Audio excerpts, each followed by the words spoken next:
Welcome back to Beginner's Guide for the C programming tutorial videos. In today's tutorial video we are going to see the simple program using the basic data types that we have discussed in the last session. In case if you don't know what is data type and what is the use of data type and what is the different types of data that we have in the C programs, kindly watch my previous tutorial video before you watch this video.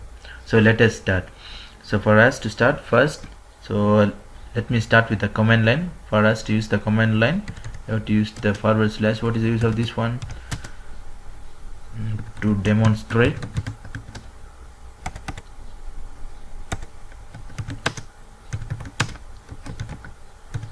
data types in C. What is the first step? We have to include the header files. The basic header file is stdio.h, right? Then we need to write the main function. The main function is int main. Then open and close the curly braces. So the first basic data type is integer. So we have got say integer, then the variable is a. Let me say the integer value is 5. Then we have got signed integer. Let me say the variable name as b is equal to 10. Then unsigned integer c is equal to 11. Then what's the next data type that we have seen? We have seen about character. The variable name is c. Okay, the variable name is d because c we have already used them here. So let me say character, you need to specify them in the single quote. The character, let's say the character is a. So when you declare the character variable, you have to put them in the single quote. This one is a must. Then the next one is, next data type is float. Let me say float f is equal to 5.7. Then the final data type is double. The variable name is d. Let's say, okay, the d we have already used them here. Let me say this one is g is equals to 5.33. So this is a major basic data types that we use in our C program. We call them these things as a basic data type or the primitive data types, right? So we have got integer. In integer we have got signed integer, unsigned integer. Character has got two types, signed character, unsigned character. Then we have got float double and long double. So let me demonstrate you how it works. So what is data type? The type of data that we are going to use them in our programs, right? So what you need to do, write a printf statement, put the message to say the integer value is, we are going to print the integer value. Then forward slash n. I'm sure that if you don't know what is the use of this forward slash n, watch my step-by-step C programming tutorial video so that you will know. So now I'm going to print the integer value of which one?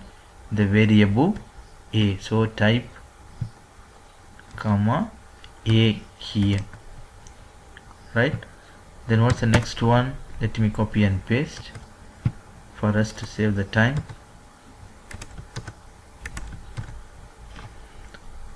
The next one is signed integer value. So where is the signed integer value? Is in the variable called b. So I need to put b here, right? What is the next one? Char. So the char value is, what is the variable for the char? D. So you have to put d here. Then what is the next one? Float.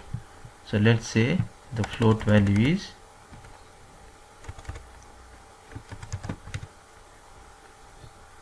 what is the float variable? F. So you should put f so that you can able to print the value of this variable f, because this variable f is the one which is holding the value of this 5.7. so what is the next one? That is a double. Let me say double value is where is the double value? It is stored into the variable name called g, right? Then finally we are done. Write the final as return function. Return, we are going to return 0, right? Let's save. I have saved the program. Now go and compile here. It is giving me an error. So what is the error here? The header file name is wrong. This is stdio.h. so I made a mistake there. Instead of stdio.h I put u in between, so it's a spelling mistake. So save again, compile again. Again there is a error here which says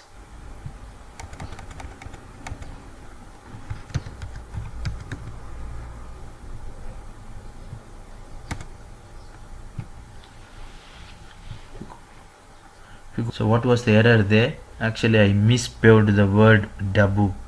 So make sure that your spelling has to be correct, especially when it comes to the keyword. So let me save and run.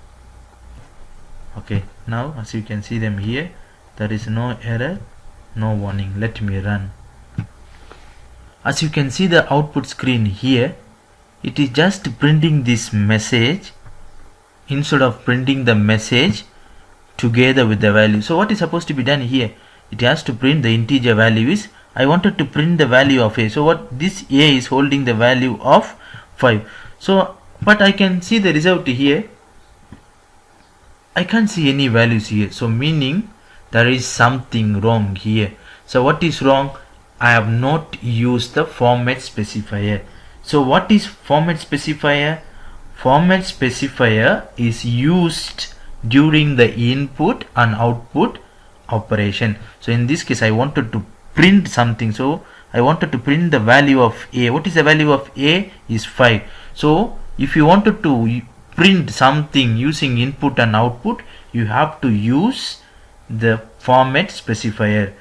The format specifier, which is nothing but it is the way to tell the compiler what type of data that we are going to print, that we are going to take them through scanf or the printf statement. For example,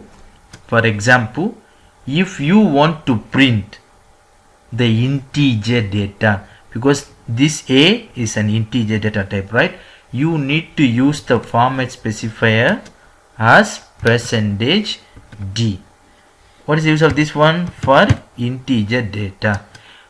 Here if you want to print the integer data type, you need to use the format specifier called %d. Then if you want to print the signed integer, you need to use the format specifier as %i for what? Signed integer. If you want to print the unsigned integer, you need to use the format specifier called %u for unsigned integer. Then if you wanted to print the character, you need to use the format specifier called %c for character. Then if you want to print the float values, you need to use the format specifier called %f for float values. If you want to print the double, you need to use the format specifier called %f for you to print the double values. Or if you want to print the string, if you want to print the string value, you need to use %s for you to print the string values, right? These things you have to know. So if you want to print the integer, you have to use a format specifier called %d, I for the signed integer, %u for the unsigned, and so on and so forth. You can check these things. Now let us check the first statement here. the integer value. I want to print the value for a. A is an integer. If I wanted to print the value for a, what I have to use? I have to use the format specifier called %d to where include the %d here. Then the next one is what is signed integer. For signed integer you have to use %i. What is the next %i? What is the next one? Unsigned integer. Unsigned integer, what is the format specifier? %u. What is the next format specifier? Here I wanted to print the char, so I have to use the format specifier as %c. Then what is the next format specifier? Here I wanted to print the float, so I have to use %f. What is the next one? W. What is the format specifier? %f. Now save, compile. There is no error here. Run. As you can able to see the result here. Now there is a values for each statement. Before there is a no values here. I'm sure that when you check to the previous one, you can just see the message to say the integer value, then there is a no value. The signed integer value, there is a no value. Now you can able to see the result just because of this format specifier. Now I'm sure that you can still remember in the previous tutorial video I told you, when you use signed integer you can able to print both positive and negative, isn't it? So even if it is -10, run, it can able to print -10. But when there is a signed integer or signed character, you can able to print only positive value, right? So what if I put -11 here? What is going to happen? It is going to give you the garbage value, some weird value here. So make sure that when you declare the data type as signed, you can use either positive or negative value. But when you declare the data type name as unsigned, it must be a positive value. I hope you understood the concept. See you in the next tutorial, and don't forget to subscribe the channel.